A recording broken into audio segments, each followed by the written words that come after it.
Alors voilà les premiers planteurs de graines qui ont compris qu'il faut passer par là. Trouver une autonomie. Planter des graines, ça veut dire faire un petit pied à l'État gentiment. C'est-à-dire qu'il y a des tas de terrains en fait dans Paris, un peu partout, que l'on peut exploiter. Voilà.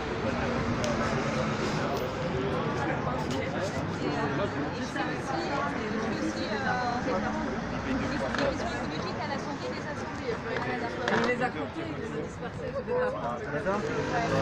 Justement, il y a un label qui se fait. Vous appelez comment, mademoiselle? Alors moi c'est Aurélia, enchantée. Et vous faites quoi? Et donc en fait là on est venu planter des graines concrètement. Moi j'ai ramené de l'ail germé parce que c'est la bonne saison pour planter de l'ail. C'est un antiviral très puissant, ça permet d'ouvrir les alvéoles pulmonaires en cas de bronchite ou de problème pulmonaire. On a plein de personnes ici motivées qui sont venues pour participer au projet. Et l'objectif de ce projet c'est à la fois social et environnemental. Donc c'est à la fois de penser aux générations futures à qui appartient cette terre sur laquelle nous sommes. Et puis montrer qu'on est capable de vivre sans argent, de se nourrir sans argent, de se soigner sans argent. Et puis de s'entendre tous ensemble sans hiérarchie, donc en étant tous égaux les uns avec les autres et en partageant l'essentiel pour vivre et pour faire de cette planète un endroit vivable pour l'avenir. Ça peut s'appeler la vraie démocratie, ça? La vraie démocratie, après il n'y a pas vraiment de vote pour savoir qui dirige à nos places parce que moi personnellement j'ai des convictions politiques, j'en ai pas du tout. En fait c'est plutôt politique, c'est de l'anarchie, c'est la politique, mais je suis persuadée qu'on peut tous s'entendre sans avoir quelqu'un qui décide de ce qu'on doit faire quoi. A priori, on est toutes les personnes qui sont ici, elles sont venues de leur propre chef. Il n'y a pas de chef. Voilà, chacun a son propre chef. Et je trouve que ça déjà c'est pas mal. Comme dans La Belle Verte. Exactement. T'es un chef? Ah d'accord, je vois où t'en es. Ouais. Donc voilà, donc pas de chef. L'anarchie, c'est l'absence de hiérarchie. Même si voilà, ça c'est que mes convictions personnelles. Et ici, il y a vraiment de tout, donc c'est très ouvert. Et au final, on arrive à s'entendre malgré nos convictions divergentes, même si... on a quand même un gros point commun, c'est la volonté de s'émanciper de ce gouvernement qui est plutôt une oligarchie qu'autre chose, et qui est en train de détruire la planète. Oui, on a des détracteurs un peu partout. En fait, il faut qu'on envoie le virus petit à petit, de faire comprendre même aux gilets jaunes un peu révoltés, de faire comprendre que la vraie révolte, justement, c'est de créer notre monde. Exactement. Plutôt que d'aller critiquer un système qui est déjà en place ou même d'essayer de le détruire, moi, si ça nuit réellement à la santé, comme par exemple l'antenne 5G, alors là oui, là on peut se poser vraiment la question de est-ce qu'on va casser vraiment concrètement détruire des choses. Si on a les preuves concrètes que voilà, si tout le monde est au courant de ça, évidemment il va falloir passer à l'action. Mais en soi, il y a plein de gens qui aiment vivre comme ça. Et c'est leur liberté à eux aussi. Donc à ce moment-là, c'est plutôt à nous d'essayer de faire notre truc pour nous satisfaire. Et puis à ce moment-là, les gens passent et disent mais attends, mais c'est super intéressant ce que vous faites, moi aussi j'ai envie de faire ça. Et moi je pense que ça peut vraiment prendre de l'ampleur. C'était une chose évidente et en fait, qu'on nous a jamais appris à l'école, qu'on fait tout en fait pour ne pas que l'on soit autonome et qu'on soit des consommateurs uniquement. Et oui, et qu'on dépende des laboratoires pharmaceutiques pour se soigner de plein de maladies. Et au final, moi je peux en parler, j'ai 7 ans de douleurs chroniques qui ont été résolues par la naturopathie. Après 7 ans quand même de recherche, je suis même allée jusqu'à Monaco pour essayer de trouver la meilleure spécialiste, machin. Mais en fait, ils n'ont rien trouvé du tout parce que c'est dans leur intérêt qu'on reste malade et qu'on soit malade pour avoir en plus d'argent, etc. Bien sûr. Donc si c'est ça le but, autant redevenir autonome quoi. Et que même à Paris, la magie de la campagne puisse s'installer et qu'on fasse comme partout, c'est-à-dire du partage, de l'échange, des plantes médicinales qui poussent librement. Et que les Comme gens ça puissent, existait à Paris, il y avait des champs. Ouais, tout à fait. De toute façon, le pouvoir est au peuple, indéniablement, et partout autour de la planète, les gens se mobilisent, on le voit de plus en plus. Donc moi j'ai bon espoir que ça fonctionne. Ouais. À fond même. Mais là apparemment oui, c'est des gens, on n'est pas beaucoup, mais c'est des gens très sensibles à ça et c'est ça qui est plaisant et la graine a été semée, c'est bien. Ouais. Et moi j'ai même envie de parler de cette demoiselle là parce que franchement, je la connaissais pas avant, mais je suis épatée des gens que tu ramènes parce que... Je sais faire des castings très subtils. Ouais. Non mais c'est génial comme idée parce que si on allait tous faire de nos semis chez nous, chez les amis, d'arbres fruitiers, j'arrive avec une autre. de fleurs, de plantes médicinales, et qu'après on les ramène, on s'assure que ça se passe. La communication, je suis contre l'informatique, mais il faut l'utiliser tant qu'elle existe. Et bon, elle pollue, mais on guérit, on peut se guérir avec quand on est piqué d'une vipère, ben, on utilise La ventouse pour sortir le truc de la vipère, là, le poison de la vipère pour se guérir.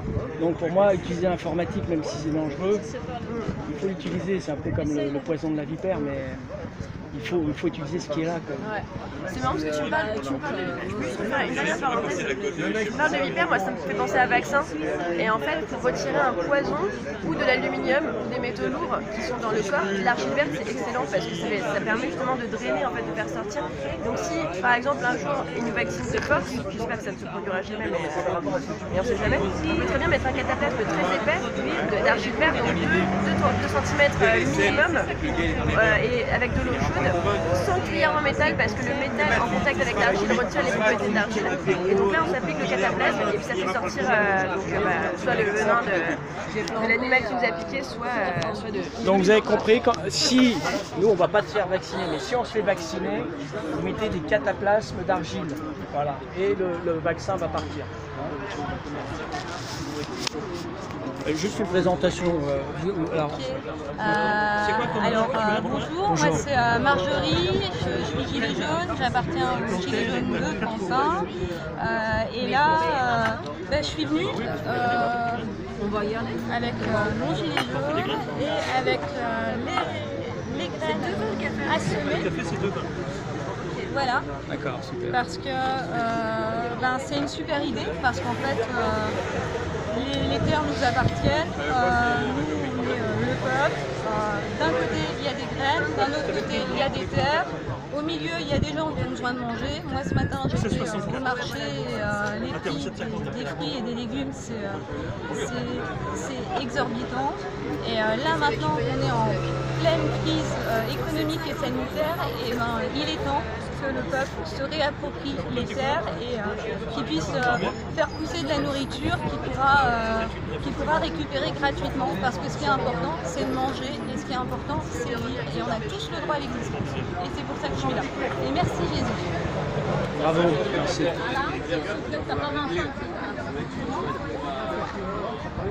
T'as pas 25. Vous avez fait quelque chose ou pas? Non. Tu as parlé? Salut, Bonjour, tu t'appelles comment? Marie, Alors pourquoi tu es là? pour soutenir les Gilets jaunes et pour planter des semences, pour faire des potagers partagés et qu'il y ait de la nourriture pour tout le monde. Et tu as déjà fait ça? Tu fais ça où? Un peu partout où je vais. Ah super. Et donc tu t'y connais bien? J'apprends. T'apprends? Ouais, bah super, c'est gentil d'être là. Merci. Merci. Donc bah voilà, on est en face du château de Vincennes. Vous pouvez venir encore si vous voulez. La petite équipe va se préparer à aller au parc.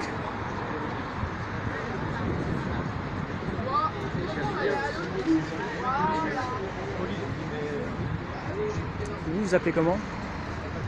Patrick. Patrick, alors pourquoi tu es là? Des graines, symbolisme d'autonomie, de la vie, contact, surtout en ville. À la campagne, les gens ils plantent des graines tous les jours. Mais en ville, on est un petit peu déraciné, c'est le cas de le dire. Et d'amener les citadins à reprendre conscience dans la nature. Et tout ce qui se passe actuellement nous éloigne un peu de la raison. Et la nature est un moyen de revenir à la raison, à la vérité. Donc, je supporte. Bah, merci d'être là.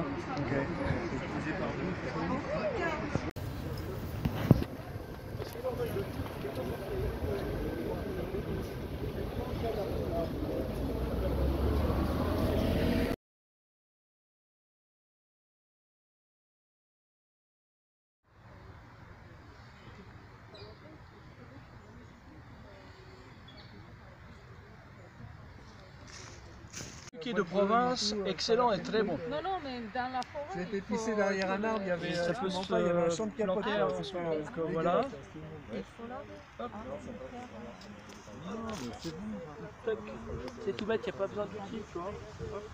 Alors il faut les espacer parce que ça prend de la place. Hop.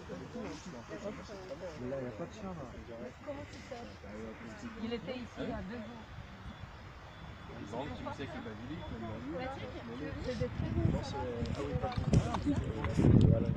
Et donc là, le truc le plus simple du monde, l'ail on ne prend pas la tête. Le seul truc à savoir, c'est de bien laisser au moins la moitié dépasser du sol.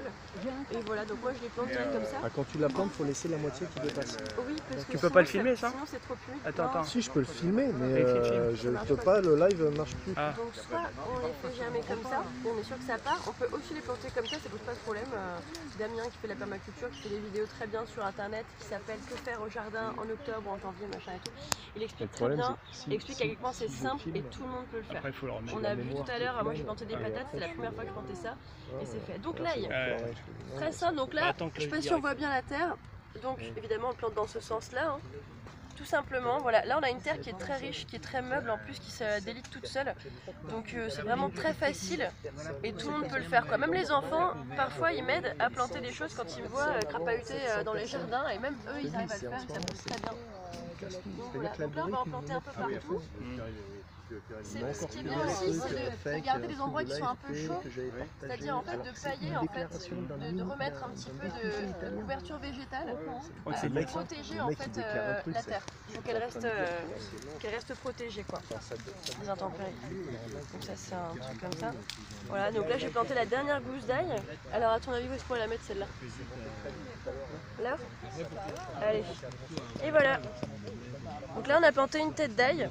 Et ça c'est excellent contre les virus, contre l'asthme, ça permet d'ouvrir les alvéoles pulmonaires. Je ne sais pas si tu as fumé tout à l'heure, mais c'est excellent pour toutes les maladies pulmonaires.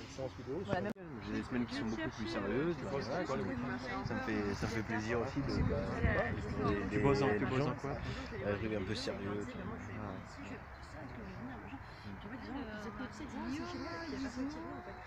Une fois activé les jeux, c'est pas vrai, c'était il y a 1 an et demi, je crois, c'était au bout de chemin. Et puis c'est tout, c'était vraiment la seule équipe où on était 6 gilets jaunes à planter comme ça. Et là, je suis contente que ça reparte parce que j'ai l'impression que justement il y a de l'action et c'est aussi grâce à Jésus qui a fait une super affiche et qui est beaucoup meilleur, qui est meilleur en com que moi. Et puis voilà, qui a son influence, son aura à lui. C'est le minimum syndical, mais on peut faire mieux. Mais voilà, c'est l'histoire d'essayer d'attirer du monde et puis ça va être, tu as vu, la presse boycotte, etc. Donc on touche un sujet épineux quoi. Donc il y en a qui boycottent, qui viennent pas, mais il va rester que les meilleurs. Hein. De toute façon, quand on regarde un ciel, il y a beaucoup d'étoiles, mais il y a beaucoup de noir, hein, donc les étoiles elles prennent un peu de place, mais c'est celles qu'on voit. Et voilà. Là vous êtes des étoiles.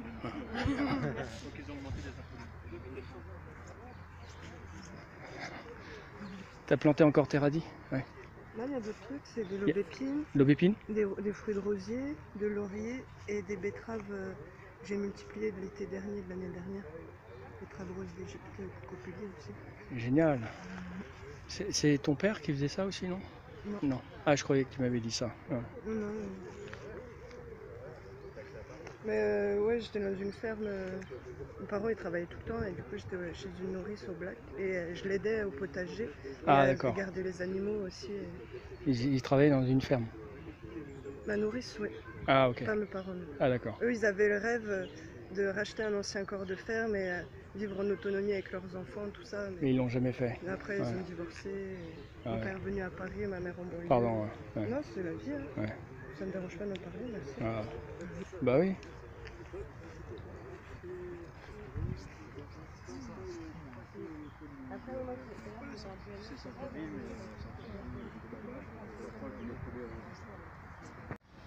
On a de la chance, on est bien là. Alors qu'est-ce que tu plantes là? Là, on plante des radis d'hiver. Des radis d'hiver, d'accord. Donc c'est des plantes de saison là. Oui. Et puis c'est des graines cocopélies, c'est-à-dire qu'elles ne sont pas hybridées fins. Une graine, elle va redonner d'autres graines Et voilà, la plante ne va pas dégénérer et au contraire, elles vont devenir de plus en plus belles au cours des générations et puis elles-mêmes se ressemer. Et si on la laisse monter en graines, elle va elle-même faire d'autres graines, etc. Ouais, ça c'est important. Ouais. Ouais, c'est comme des... c'est l'inverse, il y a des fruits par exemple qui n'ont pas de pépins. Et là c'est l'inverse. Les graines vont être meilleures. Ce qui est génétiquement modifié, ça donc. Vous voyez tous un petit sourire. Ça t'a quoi? Vous serez joli sur la photo comme ça. En résonance avec la nature, on l'oublie. De naître à Paris, on ne peut pas comprendre un oiseau qui passe, respirer des odeurs, entendre le silence. Ça ne peut pas se comprendre à Paris, dans le métro et dans tout ce qu'on nous a fabriqué. Donc on va un jour retirer tout ce béton et laisser les arbres pousser. Il n'y a pas d'autre solution. Et puis on va se faire nos cabanes dans les arbres. On peut faire des beaux trucs. Hein. Ça commence à se faire là, tu sais, dans des arbres qui tiennent bien. Là, on fait des chalets superbes. Hein. Eh ouais, c'est la vraie vie. J'arrive pas à comprendre. Les gens ne comprennent pas la nature. Que c'est grâce à elle qu'on vit. C'est grâce à tout le monde, moi. Tu sais quoi, François, c'est un truc de fou. Hein. J'arrive pas à me reconnaître. En tout cas, les météorites, c'est quand même assez spécial. Non, mais j'arrive pas à faire défiler la page. Il m'empêche de faire défiler la page. Tu vois, regarde, j'arrive pas. Tu vois, j'arrive pas à faire défiler la page. Un oignon. L'oignon. On pense qu'il faut planter tout l'oignon pour qu'il pousse. Alors, regarde, prends que ça. Ça, tu le gardes pour toi. Quand vous mangez, écoutez les enfants, quand vous mangez un oignon,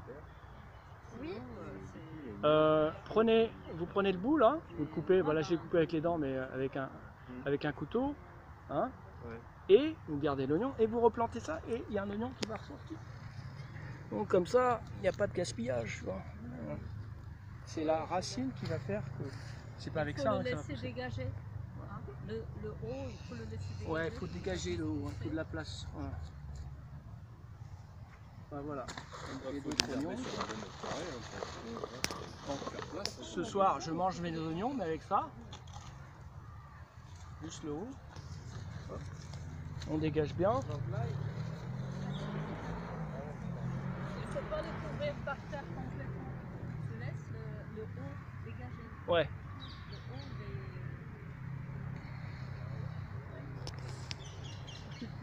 Attends, on va mettre ici. Bah oui. Bah, tu vois, on n'est pas beaucoup, mais il y a des gens bien.